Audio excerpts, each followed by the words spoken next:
save for a few technical challenges. One, Ken was hooking up the Instagram, and two, John's headphones from 1982 seem to have decided to stop working. The Sixers won the next year, world champions. Okay.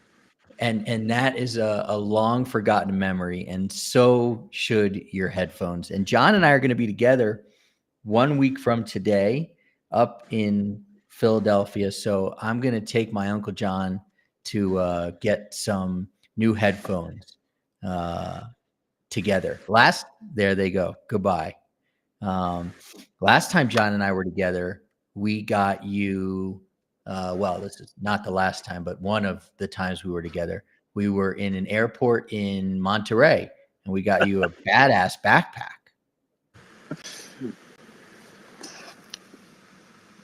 Cool Bunny. What is it called? John, Cool Bunny?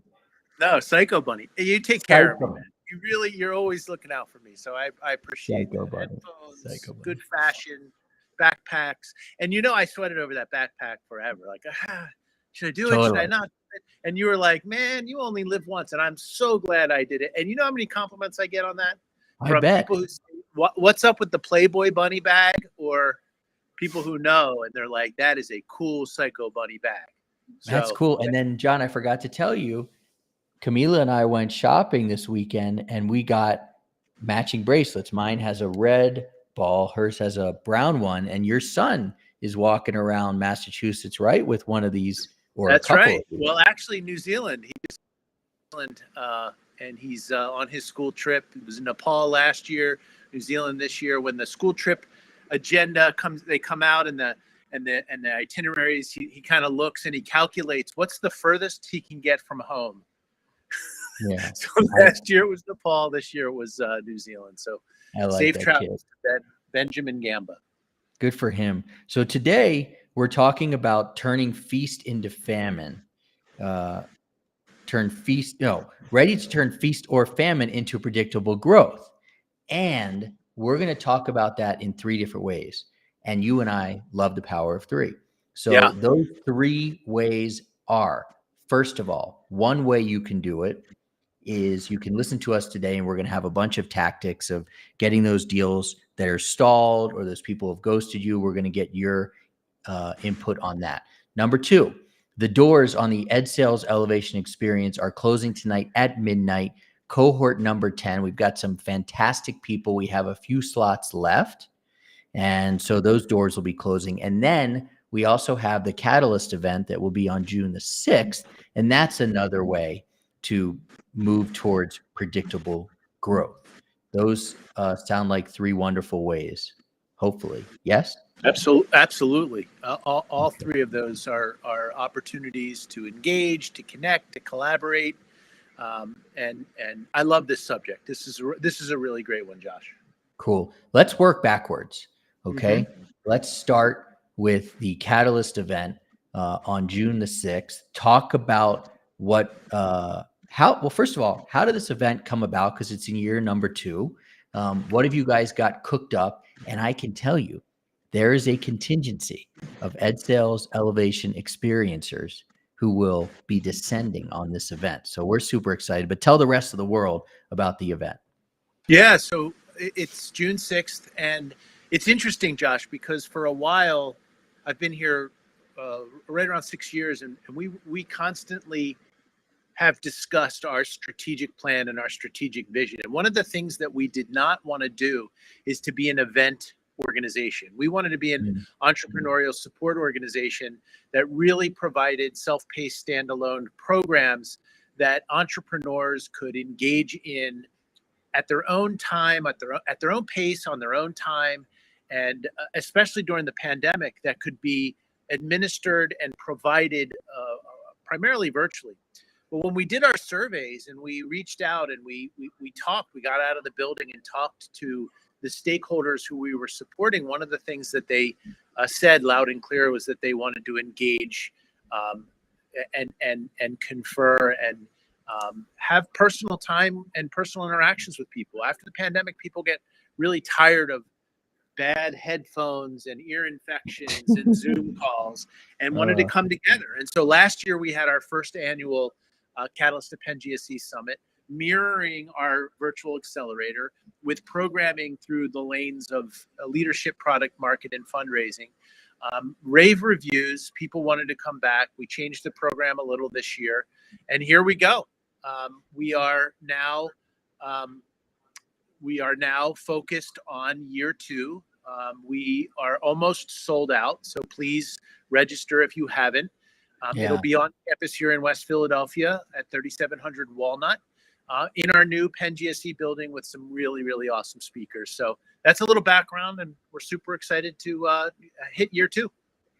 Such a wonderful event, such a wonderful building. So it's really wonderful being in that building.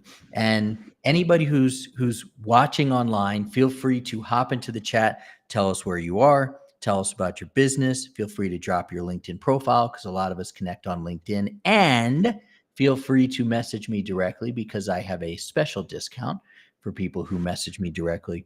One of the things I love about that story you just told, which is kind of how this event got going, is that you really took a page out of your book at Penn, my book at the Ed Sales Elevation Experience, and you just went and you listened to what people wanted.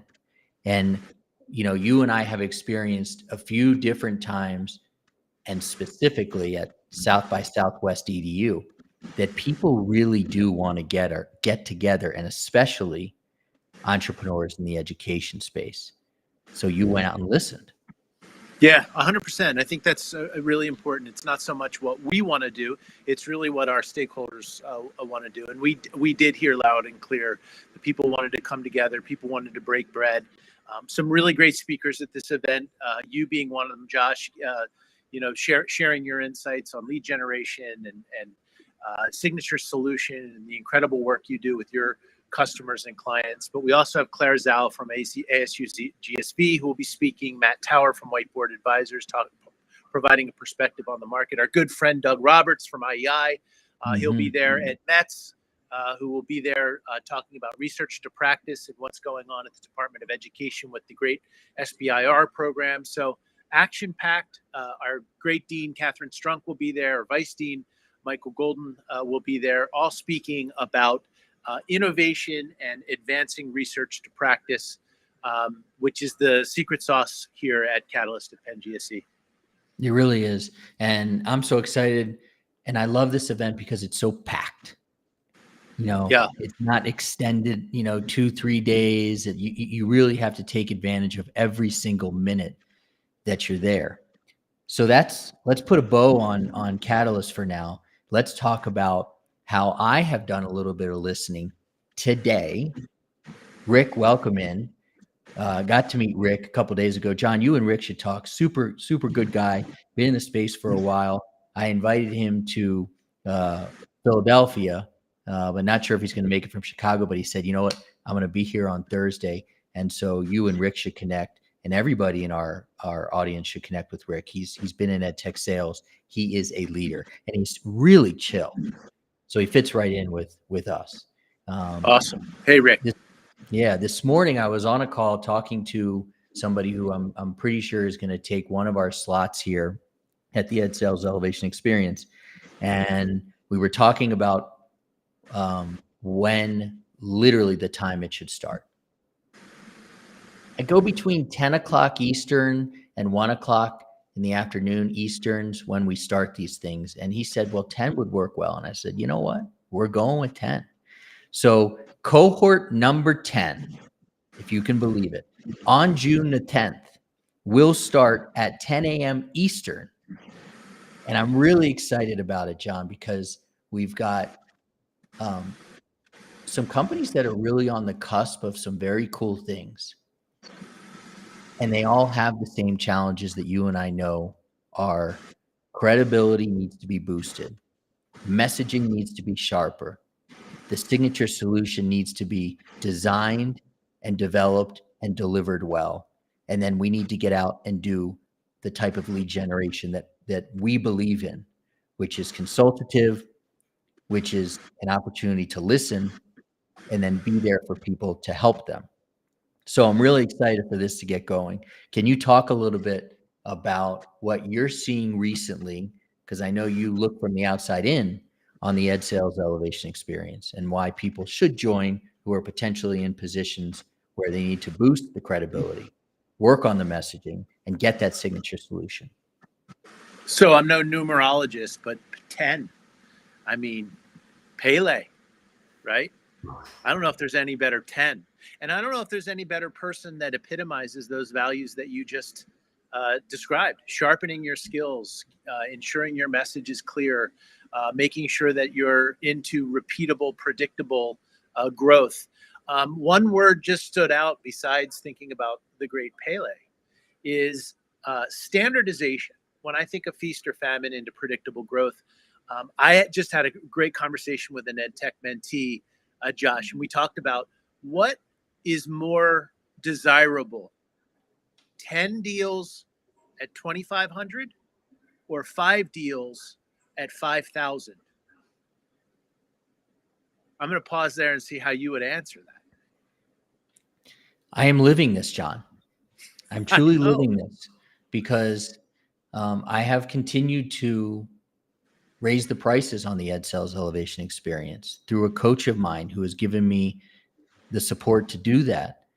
And so we actually have less people signing up for the ed sales elevation experience, but it's a little more expensive and they are, I believe, more committed. So I believe less deals are better. And I don't think there's a right answer because 5,000 for five deals or 10 deals at 2,500. The key that I would stress is standardization, that you can't have one person paying 2,500, another person paying 5,000 and playing let's make a deal. I'm always possessed in ed tech with this compressing of contact to contract. And when people say, "But I think we're worth more than that," I'm always saying, how can you have a standardized price inside of this industry? And building sales tend to be about $2,500, where you can repeat, you can systematize, you can standardize, and you can blow that out. Investors are going to look at time to from contact to contract, and they're going to say, is it 6 months to get a deal done at 5,000, or is it 1 month to get a deal done at 2,500? And can you repeat that without having to play discount bingo and do non-standard operations? So I'm really big in that area, and standardization and really building around something that is truly repeatable. Yeah, well, you've been watching the ed sales elevation experience grow and obviously help. Speaking of number 10s, I can think of my least favorite number 10. Wore a Washington Redskins uniform. Every time I open up Facebook, he's saying something, and that's Robert Griffin III. Whoa! Wow. RG3. Not my favorite number 10. But hey, as I'm Davey so glad that you're still thinking about 10. That's sorry, I heard everything else you said. But as Davey Martinez said, bumpy roads lead to beautiful places. Yeah. And that was for the Washington Nationals. That's in life. That's for the Washington Redskins, now Commanders, which I have developed a new feeling about them, which came from a guy I used to work with at the Redskins, Tom Kirchable, Tomcat. Tom said, at this point with Commanders, we need to accept it, but we do not have to embrace it. And so that is where I am. That is my new stance on the team. And by the way, I have season tickets. Wait. Say that again. I need to accept, but not embrace. Oh, okay. That's because the new Washington Post, in terms of the name, is not going away. Oh, okay. Yeah, sure. The name is not going away.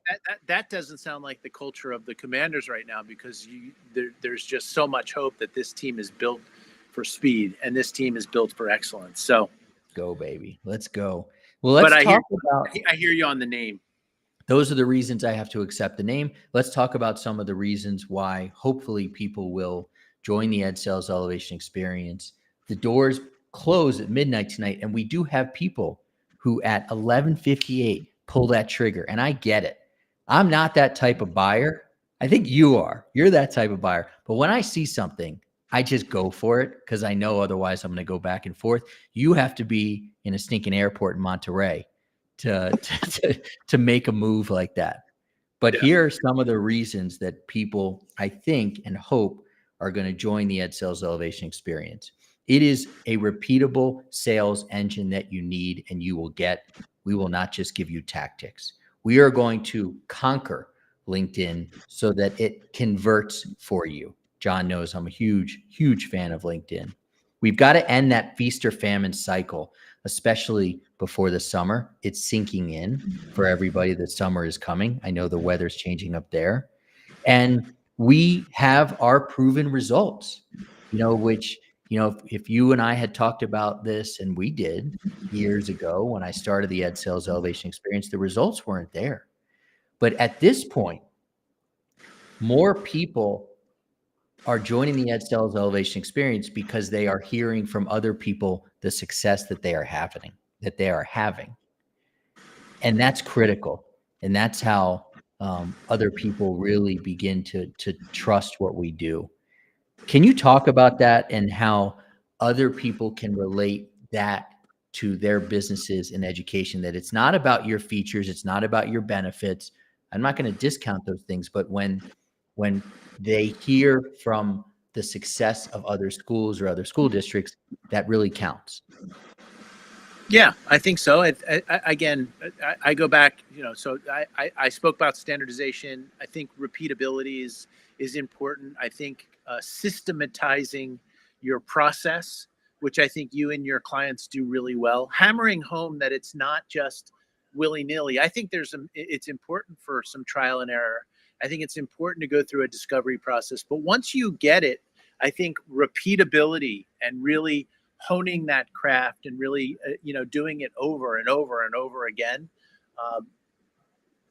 10,000 times leads to mastering a skill. I really do believe that. And I believe that one of the strengths of your process, Josh, is that layperson's terms. You make it clear what they should do without it being cryptic, without it being acronyms, without it being sort of buzzword bingo. You break it down simply, but you're also kind of hard on your clients and you ensure that they understand it works if you work it. Like if you deviate, or if you think that this is all going to come easy, especially in these times in education and education sales, education lead generation, it's really not. So I like how you break it down simply. I like how you hold people accountable, and I like how you're able to show success from others who have gone through it. I think those are all key values of the Ed Sales Elevation experience. I appreciate that. You're hammering home really important points when it comes to systems. I can hammer home as well that I've heard from a lot of people, and this is tough, over the last week or so, who are in tough situations with their business, with their job in ed tech sales or education sales, and that they're really worried, especially with the administration and the way things are going. And so, I do really emphasize to them that I will support you, and this program, this community, this course will support you. If you put the work in, we'll get there, and we will work together until we get there. And that. So, like a good people producer, helping people helping people, like a good producer, I've timed this out nicely. We're at 11:20 Mountain Time. So, we've got about 10 or 15 minutes left, and we're going to transition to the third part of our conversation, which is really the roll up those sleeves and what can people do given that it is May 29th and schools are closing within the month. Are you hearing from people that they're trying to close deals now? What's the sentiment out there, especially as it pertains to funding, budgets? Yeah, I think times are already tough, and this is a real tough time to actually get deals closed. But there are some opportunities out there where there's some use it or lose it money, right? Budgets kind of float over on July 1. So it is important not to be lazy or not to assume that people won't take your call. What can we do to get a deal done? What can we do to build on the last conversation we had? What can we do to reach out with one of those deals or those prospective clients where you were right there and you do a little bit of research and make some sort of a connection? Hey, I loved how you looked at the portrait of a graduate and you really focused on that at your graduation ceremony. We have a new portrait of a graduate application within our solution that I'd like to share with you. So making the connection, creating some personalization, I think those are all important tactics as we push to the end of most fiscal years for school districts. I agree. Another thing, and you can one more thing that I'll throw on there too, Josh, and that is empathy. Hey, I know it's been a tough year. I know that there's some tough times that we're facing in education. I know that things become less chaotic after the July 4th holiday, where you start going into some planning and getting ready for the new year. Can I get on your calendar right after that time period? So instead of waiting and trying then, maybe you can connect now and get on the calendar so you can be prepared then. That's another tactic. I like that. I want to ask you about this other tactic that you have had some influence on, that I've talked to some people about at this time of year. You're the one who told me and taught me about, it's really nice to get a quick yes or a quick no. So what do you think about reaching out to people that you were potentially close to deals with, at least you thought so, saying something like, quote, I haven't heard back, guessing this isn't a priority, or you've gone another way. If so, no problem, let me know. If you're still interested but swamped, is there a time next week? So you're going to get that quick yes or that quick no from that email or LinkedIn to them. Is that kosher or is that pushy? Read it again. Haven't heard back, guessing this isn't a priority, or you've gone another way. If so, no problem, let me know. If you're still interested but you're swamped, can we meet next week? Never, never, never. I would never say guessing this isn't a priority. Never invoke doubt. It's always a priority. There's no question whatever you're providing is a priority. I wouldn't put that in. It has a stint, or it has a hint of negativity, resentment. Mm-hmm. No, but I would say, haven't heard back from you. I know you're really busy, and this is a chaotic time of year. Still think that we can provide value, asset lens, not a deficit lens. No hint of resentment. Got it. Would love to get on your calendar. How does these times sound? Gotcha. Okay. I'm cool with that. So we have to rework the quick yes, quick no. No, I believe in quick yes and quick no. I just don't believe in hints of any negativity, lack of priority. Never. What about offering them, given that time is tight, an opportunity for you to potentially sit down and fix one thing with them that they said was a challenge the last time you spoke? So kind of a mini strategy session, saying, you mentioned this was an issue. I know I can help you solve that. Would you have 20 minutes that we can hop on and maybe we can brainstorm and workshop that together? What do you think about that? Love that, but I would punctuate or semicolon that with a always, can I share with you how XYZ has done it? Give them a reason to see that they're not the only one. Mm-hmm. Let me give you an example. Now, you have to be careful because you don't want to mislead or you don't want to oversell. Always. Toward the end of last year with Mount Diablo, they had some additional funding left over from the ESSER program. And what we did is we lined up a multi-year agreement for them with a discount. It's just a creative idea to really try to meet your needs to implement this product or service that we know has value. is that something that we can sit down and talk you through as a immediate next step? Gotcha. So referencing how you can help, how it has worked, and potentially, leveraging a current relationship, being careful not to just toss names around, but showing some credibility through that. Exactly. How has it Gotcha. supported other surrounding other colleague districts? Gotcha. Another thing that people can do, and we've been talking about this in our cohorts of the Ed Sales Elevation Experience, is just commenting, using LinkedIn and commenting, because when your perfect client is writing a post, if you're the first person to comment or you're up there and they see you, that to me is, I would say 10 times better, but I don't know if it's 10 or 100 or 1,000, than sending potentially another email. You're supporting them. You're recognizing that they've taken the time to put themselves out there on LinkedIn. And that goes a really long way. That takes practice. That takes I think so. going to the LinkedIn gym every single day now, this time of year, and seeing who's posting. If those are people that you're tracking, that you're hoping to get back on their radar because they probably ghosted you for one reason or another that has nothing to do with you, but they're busy, which we know, or they've got competing priorities. And if you are able to hop back into their lives via LinkedIn, that's a nice way of reigniting that conversation. Have you ever had anybody do that with you?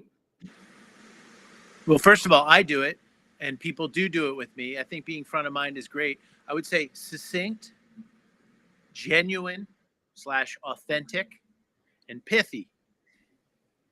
I would be hesitant with long comments, long shares, but see if you can be personal, authentic, genuine, succinct, and pithy.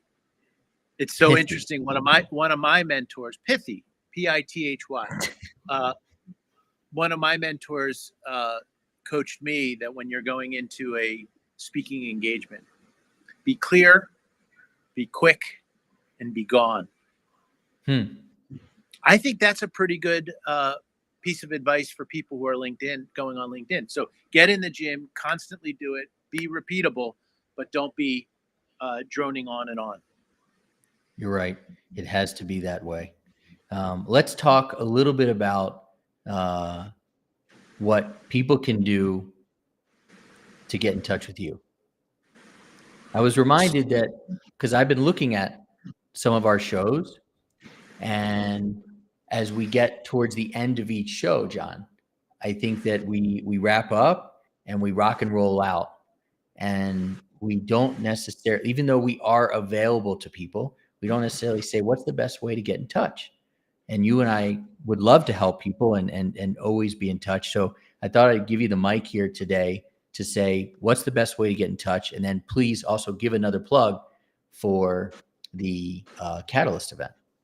Yeah. So best way, easiest way, quickest way, John Gamba LinkedIn, right? I'll follow your script. So connect with me, and in the connection, drop me a message saying how you heard, how we're connected. We're connected through Breaking the Grade. We're connected through Ed Sales Elevation. We're connected with a common connection to Josh Chernikoff. That's number one. The other one is consultations. I do one-on-one consultations. So it's calendly.com/John Gamba, and you'll see multiple ways to connect with me one-on-one through half-hour mentoring sessions. I always like to say it's never one and done. It's always a to be continued. I like to ask a lot of questions. I like to learn from those who I'm meeting with. And then sometimes I provide homework, and I ask for homework. How can I help you? And then we volley back and forth on ways that we can connect and support. That's number one. June 6th again. If you want a discount code, Josh will share that with you.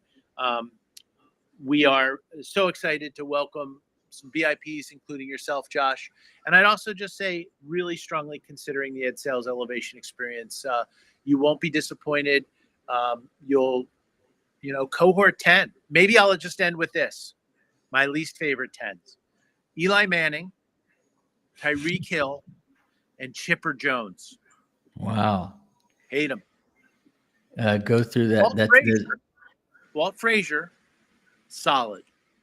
Yeah. You're showing your true Philadelphia colors there. NFC Right. East, NL East is a lot. Doubleheader today. Chipper Jones, right? Doubleheader today with the Bravos. We gotta take them down. Wheeler on the hump tonight. It'll be really great. All those Atlanta fans out there, I'm sorry, can't stand them. Yeah, that's tough. For them with Zach Wheeler. Boy Harper, elbow. Did you see that? No. Yeah, and our great coach said, it was an accident. We're not going to throw it back at him. So I kind of like that. Yeah, totally. Well, I will return the favor for people. Please connect with me on LinkedIn. Happy to help. One of my relationships in the Ed Sales Elevation Experience, one of our first, started with our mutual friend, Catherine from Go Pursue. And she came to one of our events online. And we started working on her headline for LinkedIn just through LinkedIn Messenger together. And so lots of great things can happen through LinkedIn. I hope people are thinking about the Ed Sales Elevation Experience now or down the line. We'll be here. We're ready to help when the time is right. We will help you build a repeatable system when it comes to lead generation. John and I haven't talked about this, but 1 week from today, there's a chance that we could do this show side by side in Philadelphia from the home office. I'm picking up a car, truly. So that might get in the way. But otherwise, maybe we could try and do this thing side by side. It'd be interesting how we position the camera, but we're good with breaking things. That's right. And by the way, Catherine's love Go Pursue, but there's a lot of great Catherines out there. Catherine Cavanaugh, right? She's going to be at the event. She will. So let's see if we can get 10 Catherines to our event. If we can do that, I'm buying drinks for all 10 of them. And me. Well, yeah, that's a given. Okay, that's fair enough. Listen, man, maybe we'll good change to your see name, you. Catherine. I'll take Chernikov. it. I've been called worse. We have a Camila Chernikov, obviously. There you go. So thank you for joining today. I know you're running around. You guys are getting ready for this amazing event. I'm so excited for it. I am giving out that discount code to every single person I see on the streets here. Granted, there's not a lot of people on the streets here at this golf course I live on here in Mexico, but people are DMing me. Heather Walter will be joining. She's in our current cohort. Paul King will be there. Eric Bressler will be there. There's a few other folks in the Ed. Catherine Cavanaugh will be there. So we'll excited to see them all. Yeah, totally. Thank you for joining. See you in Philadelphia. Everybody, I was reminded by our audience to let people know how they can connect with us. Now they know. And if you want to see us in person, come to Philly. Let's hang. Thank you, everybody. AMF. Adios, my friend. Could have gotten nasty right there. Hasta luego.